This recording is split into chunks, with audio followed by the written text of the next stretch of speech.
자, 피플인사이드 이어갑니다. 어릴 적 엄마 손 잡고 갔던 동네 목욕탕 기억나십니까? 아마 누군가에게는 목욕탕에 대한 유년 기억이 하나씩 있을 텐데요. 숱한 추억이 깃든 장소지만 코로나19와 물가 상승 등으로 하나둘씩 사라져가고 있기도 합니다. 최근에 사라져가고 있는 목욕탕들이 문화 공간으로 변신했는데요. 사라져가는 부산의 동네 목욕탕을 그저 지켜만 볼 것이 아니라 목욕탕이 가진 가치와 문화를 지켜나가고 싶다는 차원에서 시작됐다고 합니다. 동네 목욕탕을 기록하고 지키는 일, 왜 필요할까요? 오늘 이야기 나눠봅니다. 매끈 목욕연구소 안치현 소장 자리에 모셨습니다. 소장님 안녕하세요. 네, 반갑습니다. 네. 매끈 목욕연구소 안지현입니다. 네, 제가 목욕연구소 소장이라고 소개해드렸는데 이 매끈 목욕연구소 어떤 연구를 하는 곳입니까? 저희는 이제 부산에 사라져가는 동네 목욕탕들을 좀 새로운 시각으로 바라보고 또 동네 목욕탕 문화를 다시 열고자 하는 그런 단체입니다. 자, 코로나로 인해서 가장 큰 타격을 입은 업종 중 하나가 목욕탕이 아닐까 싶은데 실제로 어떻습니까? 맞습니다. 코로나 확산 초기 때 대중 목욕탕에서 이제 확진자가 대거 발생하면서 이제 대중 목욕탕을 다니시는 분들이 많이 기피하게 되었던 걸로 좀 기억이 되는데요. 네. 대중 목욕탕의 이제 장소의 특성상 마스크를 좀 쓸 수도 없고 환기도 자유로울 수 없고 하는 그런 공간이다 보니까 코로나에 더 취약하게 됐고 그러면서 이제 대중 목욕탕을 좀 많이 기피하시게 된 것 같습니다. 네, 그 동네를 지키던 목욕탕들이 결국에는 버티다 못해 폐업한 곳도 많죠. 그렇죠. 네. 네. 그렇다면 어느 동네 또 어떤 목욕탕이 가장 많이 폐업하게 되나요? 동네를 사실 추정하기는 좀 힘들 것 같고요. 네. 부산시는 이제 코로나 전은 한 700여 개의 대중 목욕탕이 있었던 걸로 추정이 되는데 그게 코로나 이후에 어떤 자료를 봤을 때 저희가 500개 정도가 되었다는 걸 이제 봤어요. 그 사이에 200개가 지금 200개 정도가? 폐업을 했는데 그러면서 저희가 이제 잡지를 지금 준비를 하고 있어요. 집안 목욕탕이라는 이름으로 이제 동네 목욕탕의 이야기를 좀 잡지를 만들려고 부산 진구의 대중 목욕탕을 이제 다 전수조사를 한번 했습니다. 네. 네, 그런데 거기에서 3분의 1이 그 500개 중에서도 3분의 1 부산 진구 지역의 3분의 1에 벌써 폐업하고 없어졌더라고요. 그러니까 지금 네. 저희가 수치로는 알 수 없지만 더 많은 목욕탕들이 점점 사라지고 있는 것 같습니다. 네, 제가 인터뷰를 준비하면서 가장 궁금했던 게 이렇게 코로나19 때문에 폐업을 한다까지는 알겠어요. 근데 어쩌다가 이렇게 목욕탕에 대해서 관심을 갖게 되셨는지 궁금합니다. 네. 이제 동네 목욕탕이라는 게 굉장히 재밌는 공간이기도 하고 네. 아이러니한 공간이기도 한 게 목욕탕 밖에 있으신 분들한테는 그 목욕탕 안을 볼 수 없기 때문에 굉장히 폐쇄적인 공간인데 그렇죠. 목욕탕 안에 계시는 분들은 모두 옷을 벗고 뻘거벗고 만나는 공간이기 때문에 굉장히 개방적인 공간입니다. 그렇게 보니까 재밌네요. 네. 그래서 이제 맨몸으로 타인을 만나는 게 굉장히 쉽지 않은 일이고 네. 그런데 그 목욕탕인 공간에 들어오면 모든 것을 벗기 때문에 누가 나의 사회적 지위를 알 수도 없고 그렇죠. 나의 사회적 지위나 명성을 알릴 수 있는 그런 공간이 아니기 때문에 오히려 더 쉽게 서로 커뮤니티나 말 커뮤니케이션을 할 수 있는 그런 재밌는 공간인 것 같습니다. 네. 그래서 이 대중 목욕탕이 아마 저희 지역의 커뮤니티 공간으로 그동안 꽤 많은 역할을 해왔던 것 같아요. 예를 들어서 부산은 굉장히 이제 산이 많다 보니까 물이 부족해서 과거에는 네. 우물가 주변에 아주머니들이 모여서 이제 잡담을 하고 수다를 떨고 남편 욕하고 그런 커뮤니티 공간이었는데 네네네. 그게 점점 산업화되면서 대중목욕탕이 생겨나면서 그 우물가 공간을 이제 대중목욕탕이 대신을 해왔던 것 같아요. 커뮤니티 공간으로. 네. 그런데 이런 것들이 이제 저희가 산업이 발전하면서 점점 잘 살게 되고 집에 목욕을 할 수 있는 공간이 생기다 보니까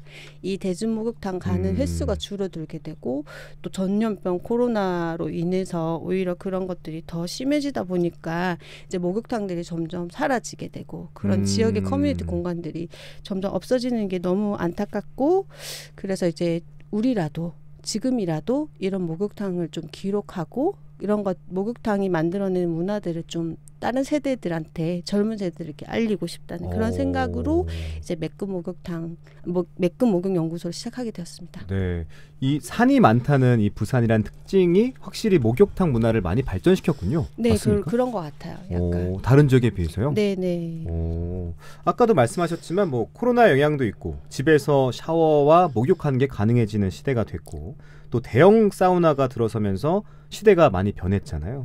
목욕탕이 사라지는 건 어떻게 보면 자연스러운 현상인데 이것을 기록하고 지키는 게 왜 중요할까요? 저희가 이제 여러 가지 문화자산들, 특히 공간에 대한 건축물에 대한 문화자산들은 이제 정부에서나 많은 시민들이 지켜야 된다고 생각하고 있어요. 그런데 이제 산업화가 막 되면서 우리 생활이 굉장히 많이 달라졌어요. 이런 생활 문화사를 기록하고 저희는 보존하는 것도 좀 중요하다고 생각합니다. 스마트 기기가 막 발전하면서 이제 줄 달린 전화기가 필요 없고 네. 하지만 그런 것들을 다 이제 기록하고 보존하잖아요. 그렇죠. 네, 그런 거와 마찬가지로 대중 목욕탕도 우리의 생활 문화사에 가장 밀접하게 이제 작용하는 그런 컨텐츠인데 그것들을 이제 지키지 않고 이렇게 흘려보내는 게 좀 아쉽다는 생각이 조금 듭니다.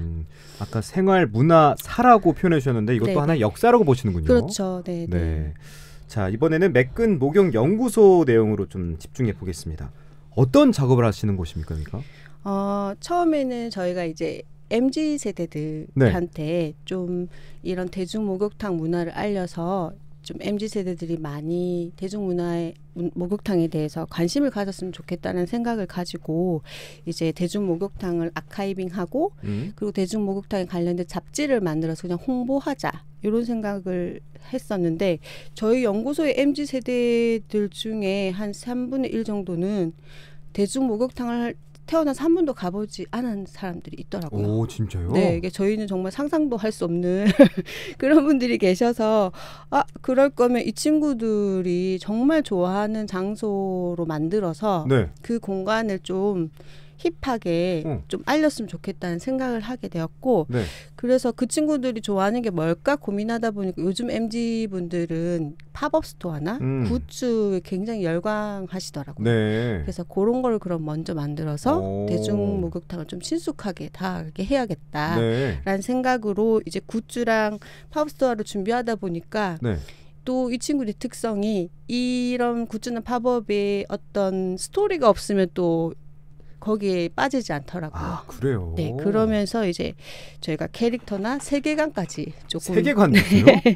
네, 그래서 몰래탕이라는 세계관을 저희가 만들게 됐습니다. 자, 몰래탕도 너무 궁금한데 그 전에 네. 이 캐릭터들도 있다고 들어서 네네. 캐릭터 소개가 좀 필요할 것 같아요. 네, 캐릭터를 이제 얘기하려면 몰래탕의 세계관도 같이 좋아요. 같이 연결해서 넘어가 얘기를 보죠. 해야 돼서 이제 네. 몰래탕 세계관은 이제 영업이 잘 되지 않는 대중 목욕탕이어서 사장님이 계속 매일 한숨만 쉬고 계시는 이게 세계관인가요? 네, 지금? 세계관입니다. 좋아요.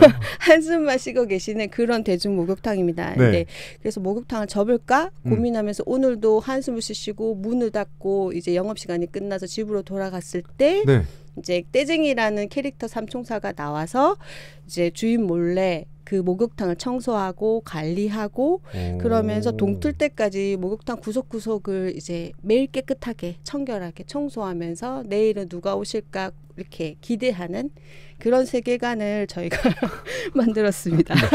약간 히어로 같은 건가요? 네, 그렇습니다. 요정 같은 개념, 우렁각시 그런 개념의 세계관을 저희가 만들었습니다. 제가 이제 시작하기 전에 굿즈를 몇 개 받았는데 이게 봉래탕, 그죠? 네, 맞습니다. 봉래탕과 이게 캐릭터 3명. 네, 떼쟁이 이게 히어로 같은 네, 존재들이죠. 그렇습니다. 네. 네. 그래서 이런 굿즈들도 있고요. 네. 제가 사용하고 있는 이 펜도 그렇죠? 몰래탕이라고 적혀 있습니다. 맞습니다. 그리고 실제로 너무 귀여웠는데 진짜 때가 가능한 거죠? 밀었을 때. 네, 진짜 떼수건에 저희가 실제로 이걸로 사람들이 미나요? 그러면 이렇게? 네. 오, 또 어떤 굿즈들이 있습니까?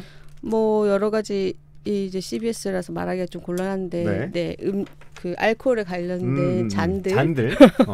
그리고 뭐 그립 그 등밀이 기계를 조금 모티브로 한 그 그립톡 같은 그런 것도 만들었고요. 휴대폰 뒤에 다는. 네. 그리고 키링 같은 그런 것도 좀 굿즈를 만들었습니다. 그렇습니다. 네. 이걸 본 시민들의 반응도 궁금한데 시민들 어떻게 반응합니까? 처음에는 그냥 캐릭터의 모습 보고 귀엽다 이렇게 하시다가 저희가 이제 설명을 좀 드리면 거기에 대해서 공감을 하시고 옛날 추억을 떠올리시면서 굉장히 좋아하셨습니다. 네. 사실 이렇게 때밀이 관련된 걸로 굿즈를 만든다는 건 저도 상상해보지 못해서 너무 신선한데 부산에는 유독 오래되고 예스러운 목욕탕이 많은 것 같아요. 저도 서울에 있다가 내려왔을 때 우리 회사 근처에도 목욕탕이 꽤 있거든요. 네. 그 부산 목욕탕, 이 목욕탕만의 문화가 따로 있다면서요? 문화라기보다는 부산 목욕탕 안에만 있는 어떤 기계가 있어요. 뭐예요? 그게 등밀이 기계라고 해서 자동으로 이제 전원을 키면 동그라미 등밀이가 막 돌아가서 저희가 거기 등을 대고 이렇게 그 동그라미가 회전될 때 맞춰서 같이 이렇게 등을 미는. 진짜요? 저 가만히 있으면 돼요? 네, 가만히 있으셔도 같이 이렇게 움직여주시면 이제 구석구석 때를 밀 수 있는 그 자동 등밀이 기계가 있는데 그게 부산과 경남 지역에만 있습니다. 와, 뭐 돈을 따로 내야 되는 건가요? 아니요, 무료예요? 네, 무료입니다. 와, 진짜요? 네네. 그러면 그냥 가서 뭐 버튼만 누르면 이게 자동적으로 돌아가면 맞습니다. 제가 등을 대고 있으면 자동적으로 된다는 거잖아요. 그렇죠. 네. 그럼 뭐 이거는 갈 수 있습니까? 그게 자기가 원하시면 그 목욕탕에서 그 동그라미 부분에 떼수건을 교체할 수 있어요. 와, 돈을 내고. 지금도 있어요? 지금도 있습니다. 다 있어요. 네. 다 있다고요? 목욕탕마다. 와, 진짜요? 이건 진짜 처음 들어보는데. 네네. 한번 가서 한번 경험을 해보십시오. 시원할 것 같기도 하고요. 네, 좋습니다. 자, 소장님 같은 경우는 목욕탕 업주들도 많이 만날 것 같은데 보통 대를 이어서 하는 경우가 많을 것 같아요. 그분들은 또 어떤 말씀들을 하시나요? 우선은 과거에 이제 아버님 세대에는 목욕탕이 굉장히 잘 돼가지고 이제 한 달 그러니까 1년 셀러리맨의 월급을 한 달에 다 버시는 경우가 대부분이셨다고 하더라고요. 그래서 따닥 뭐 명절 같은 데는 정말 자리가 없어서 서서 이렇게 때 미시는 분들도 있고 할 그런 상황이었는데 지금 2대째 분들은 굉장히 힘든 상황에 처했죠.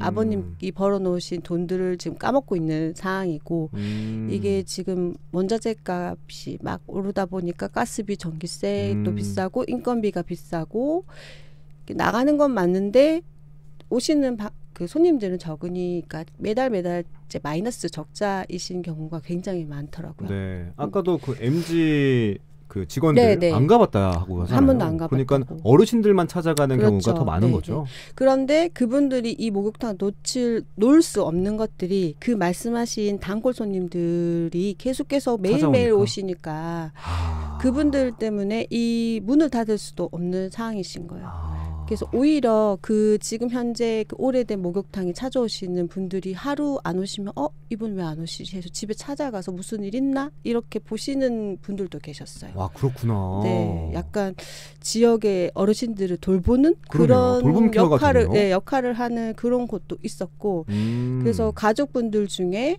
다른 잡을 하셔서 그 돈으로 목욕탕을 계속해서 이제 유지하시는 그런 분들도 계셨습니다. 그러니까 목욕탕으로 돈을 버는 게 아니라 다른 직업을 갖고서 그 월급으로 이 목욕탕을 운영하는 거예요? 네. 지역에서 그런 어르신들이나 찾아오신 분들 놓지 못하기 때문에 그런 식으로 계속 유지 관리를 하시려고 하시더라고요. 이건 단순히 그냥 목욕탕이 아니네요, 그러면. 그렇죠. 네. 그냥 일반 뭐 돈 버는 그런 상업시설이 아니라고 저희는 생각합니다. 와, 그렇구나. 이게 이 목욕탕이라는 게 누군가에게는 추억이 되고 누군가에게는 위로였던 이 목욕탕이 소장님은 동네 목욕탕과 관련된 추억이 있습니까? 저희 세대들은 아마 다 있으실 것 같은데 뭐 특별한 추억이 있는 건 아니에요. 근데 항상 기분 좋았던 게 엄마랑 같이 손잡고 목욕탕에 매주마다 가서 때를 밀고 엄마는 옆에 아주머니랑 도란도란 얘기할 때 저는 냉탕과 온탕을 왔다 갔다 하면서 막 놀고 그러다 혼나잖아요. 그러면서 혼나기도 하지만 나오는 길에 시원한 요구르트 하나 사주시면 그때 너무 기분이 좋거든요. 그런 잔상들이 저희 세대에는 다 있습니다. 근데 요즘 젊은 친구들은 그런 게 없어서 안타까워요. 저는 바나나 우유를 먹었던 것 같은데 요구르트를 드셨습니까? 저는 연세가 있다 보니까 네 그렇습니다. 죄송합니다. 자, 소장님께서는 목욕탕의 미래에 대해서도 고민하신다고 들었는데 네. 어떤 미래를 꿈꾸시는지 그것도 좀 소개해 주세요. 네, 저희가 이제 목욕탕 잡지를 준비하면서 네. 일본을 목욕탕, 대중목욕탕을 취재를 하러 다녀왔어요. 일본이요? 네, 우리 일본. 옆나라. 네. 오. 도쿄에 있는 목욕탕 3군데를 취재를 했는데 네. 이제 일본도 똑같은 상황입니다. 부산이나 한국처럼 대중목욕탕이 점점 사라지고 있어요. 근데 저희와 다른 점은 그런 것들을 젊은 세대들이 이 목욕탕의 소중함을 알고 그걸 유지 관리하려고 굉장히 애를 쓰고 있고, 그리고 정부에서도 목욕비를 지원해주는 등의 다양한 지원 사업을 또 하고 있어요. 그래서 정부에서는 굉장히 오래된 목욕탕을 이제 문화재로 지정해서 관리를 하거나 그런 것들을 하고 있고, 또 젊은 세대들 같은 경우에는 이제 아무래도 SNS나 이런 것들이 자유롭잖아요. 그렇죠.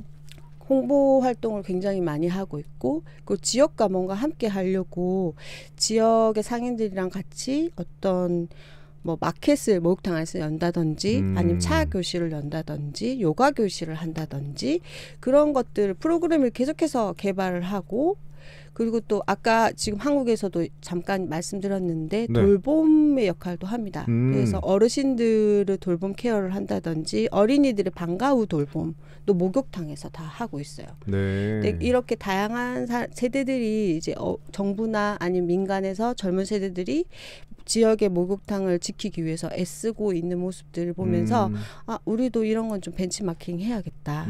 그래서 우리도 이런 식으로 좀 다양한 대중목욕탕의 문화들을 좀 많이 알리고 전파해서 저희도 이런 식으로 계속해서 유지할 수 있도록 해야겠다는 생각을 가지고 이제 매끈 목욕연구소라는 것을 저희가 만들게 되었습니다.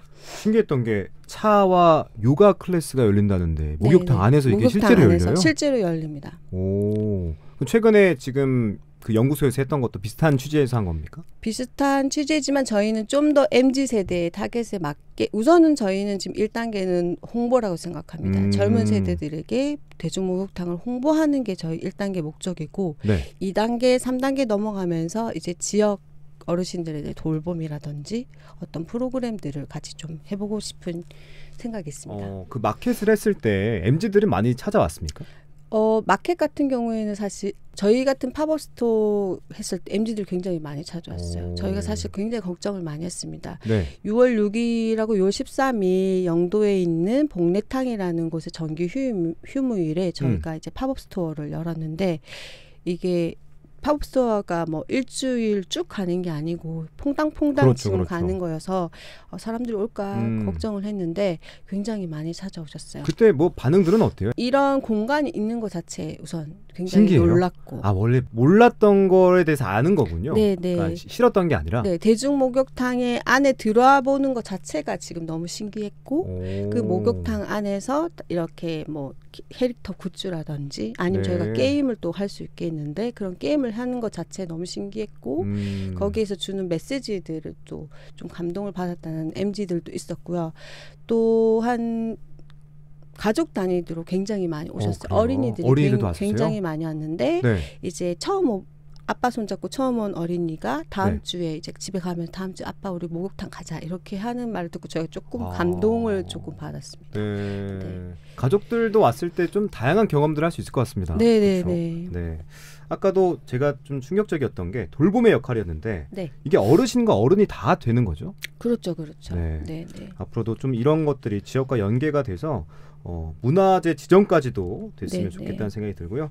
소장님 보시기에 부산이라는 도시가 갖고 있는 매력, 혹시 뭐 다른 이슈나 관심 있는 부분이 있다면 어떤 점들이 있을까요?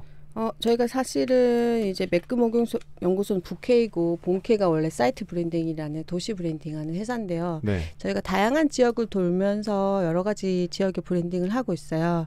그런데 그중에 부산만이 가지고 있는 어떤 특이한 매력은, 이제 부산은 6.25 전쟁으로 인해서 피난민들이 많이 만들어진 삼복도로라는 공간이 굉장히 매력적인 공간입니다.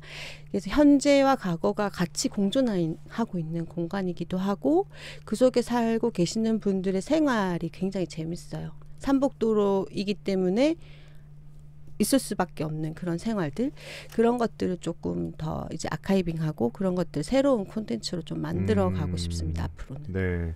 자, 지금 준비하고 있는 뭐 팝업 스토어나 또 네. 지금 올해 계획하고 있는 다양한 플랜들이 있으면 마지막으로 소개해 주시면서 마무리하도록 하겠습니다. 아, 네. 저희는 우선은 아까도 말씀드렸듯이 우선 1단계로 MZ 세대들에게 젊은 세대들에게 동네 목욕탕을 좀 많이 알리고 싶은 생각이 있습니다. 그래서 팝업 스토어나 뭐 굿즈들은 지금 개발을 했고 향후에는 이제 집안 목욕탕이라는 잡지가 나올 계획입니다. 근데 거기에는 이제 부산의 동네 목욕탕뿐만 아니라 지금 뭐 일본에 취재한 얘기들 그런 것들이 다 담겨져 있어서 다양한 콘텐츠로 아마 MZ 세대들에게 다가갈 수 있을 것 같고요. 또 앞으로는 저희가 2단계, 3단계 나아가서 지역의 어떤 커뮤니티 공간으로서의 대중 목욕탕의 역할을 다시 한번 재정립하고 싶기도 하고, 그리고 앞으로 그 지역 사회의 큰 거점 공간으로 클 수 있도록 저희가 많이 좀 노력해야겠다는 그런 생각 가지고 있습니다. 네, 아까 인터뷰 초반에 생활 문화사라고 표현하신 게 참 인상적이었거든요. 네. 네, 소장님께서 우리 부산에 있는 목욕탕들을 잘 기록해 주시고 또 기획해 네. 주시고 네, 또 네. 부산 시민들이 기대할 수 있게 네, 만들어 네. 주시면 감사하겠습니다. 감사합니다. 네, 오늘 피플인사이드 매끈 목욕 연구소 안지현 소장님과 함께했습니다. 소장님 오늘 말씀 고맙습니다. 감사합니다.